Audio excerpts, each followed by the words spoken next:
Hi there, Ellen Coronet of LNK Creative. We are on vlog, content, quiz, and video number 6. Today we're going to talk about quizology. We're fueling the customer journey. So let me give you just a brief moment in the timeline of my business, LNK Creative.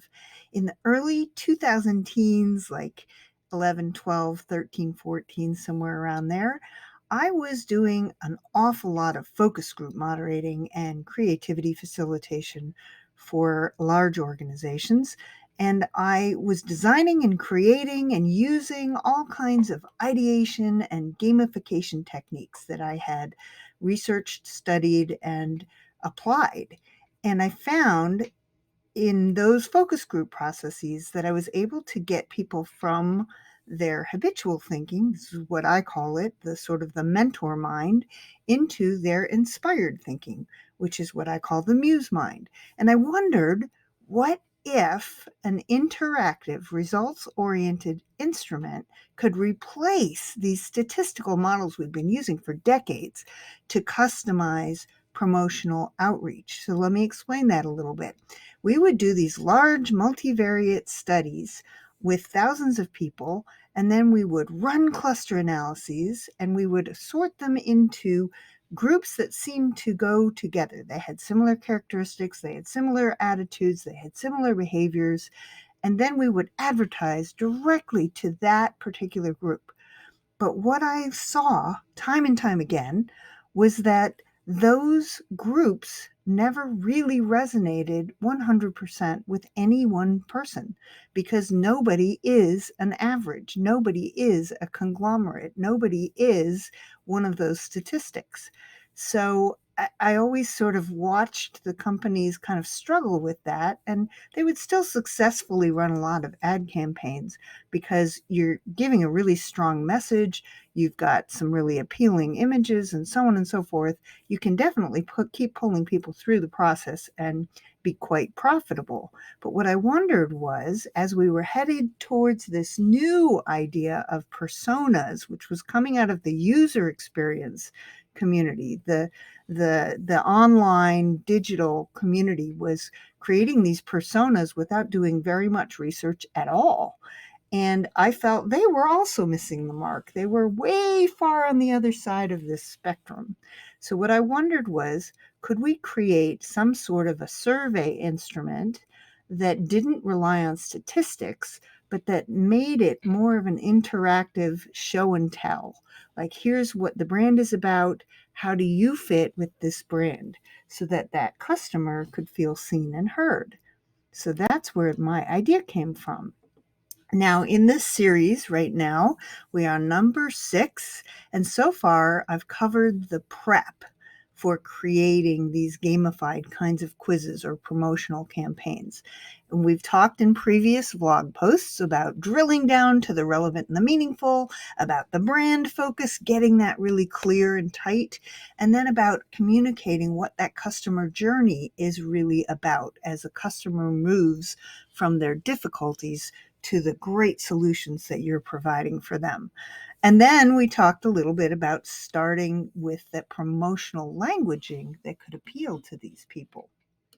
So today, I'm going to talk much more specifically about how you can actually apply all these principles I've been talking about. Because when you design a quiz or an instrument like the one I thought of in the early 2000 teens, with the very essence of your mission and your vision right in your hand. There's the essence of what the brand is all about.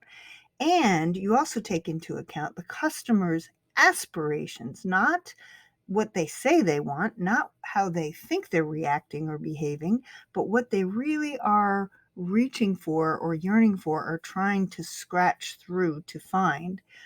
When you combine those two things, the mission and the aspirations, interactive quizzes can be irresistible. And this is especially if you're using the principles I've been talking about, where you're using archetypal language and metaphorical images and languaging. And you're also really helping them see how they can continue on the journey that you've already started as a brand so that they can have a hero's homecoming. And that's how you're going to really appeal to your best customers. So now we can start the magic. We've done all the prep. Let's arrange the steps on the journey from pain points to glorious outcomes. And there are really 4 pieces to any good quiz or promotional funnel or process where your goal is not to sell. Your goal, as I said in the previous vlog post, your goal is to nurture and build loyalty and build trust and build the knowledge and your positioning as an expert in the very thing that the customer wants. So you're going to start in your funnel sort of process with a catchy title. Then you're going to pull all of this information that we've gathered so far together and help the person feel seen and heard. And at the same time, the brand is going to be seen and heard. And then you're going to have some sort of a call to action that they can immediately act on. It's going to be a low risk call to action. And then you're going to nurture and continue to convert, whether or not they clicked on that first call to action. So quiz magnets have really gained momentum since I first thought of it. I feel I really was a pioneer.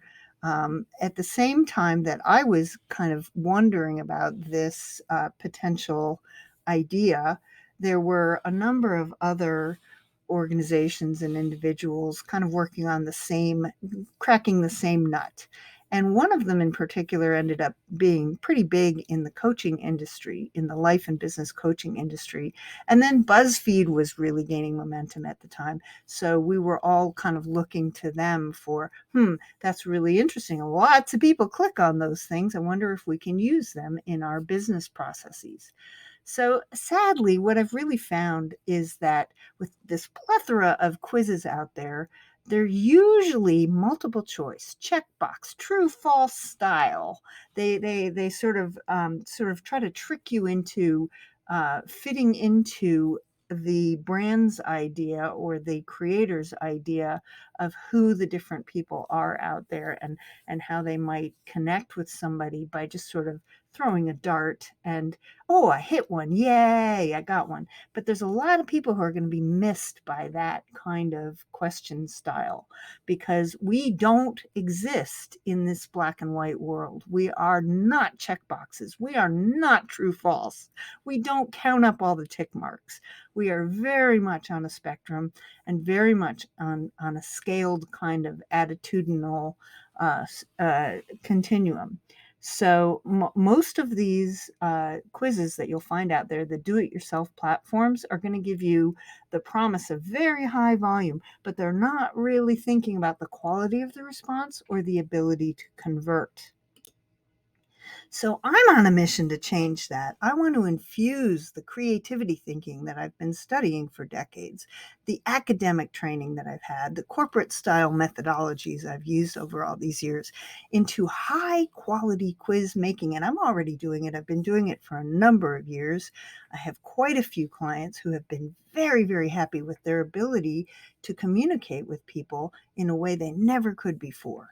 And the goal here is to facilitate this critical shift from habitual thinking to inspired thinking. Remember, those are my terms, the mentor mind to the muse mind. And in the process, increase the likelihood that this person's going to feel seen and heard, recognize the brand's expertise or their super solution, and really stay engaged. So for an interaction to convert, it must do that. It must engage. My instruments are based on this exact principle, and I only create them after we do a deep dive into some initial ideation where we're really digging into the principles that I've presented in the previous vlog posts. And then we also explore or we consult with the primary research. We conduct or consult with research that's already been done or that is can be done at the same time. And then we also can work with the internal organization to see what wisdom is there so that we can bring them all together. It's a kind of a triangulation process. And what you're going to end up with a very good engaging quiz is one that uses humor and catches imagination and really does not rely on all checkbox scenario kinds of things. You have to have some kind of attitudinal scales in there. And then it uses a lot of images because some people are visual, some people are audio, some people are verbal, so on, and uses tested psychographics, which is the term for those attitudinal statements and behavioral and characteristic kinds of uh, scaled. Do you agree or disagree? Does this describe you or not describe you? So those are the things we're doing in my quizzes and assessments, and even in forms and in surveys and in intake forms. And anytime you communicate with your audience, you can make it a two-way conversation. So take my quizzifiability quiz and meet me on the other side. Sign up for a chat. Let's see what we can do for your brand. Thank you so much.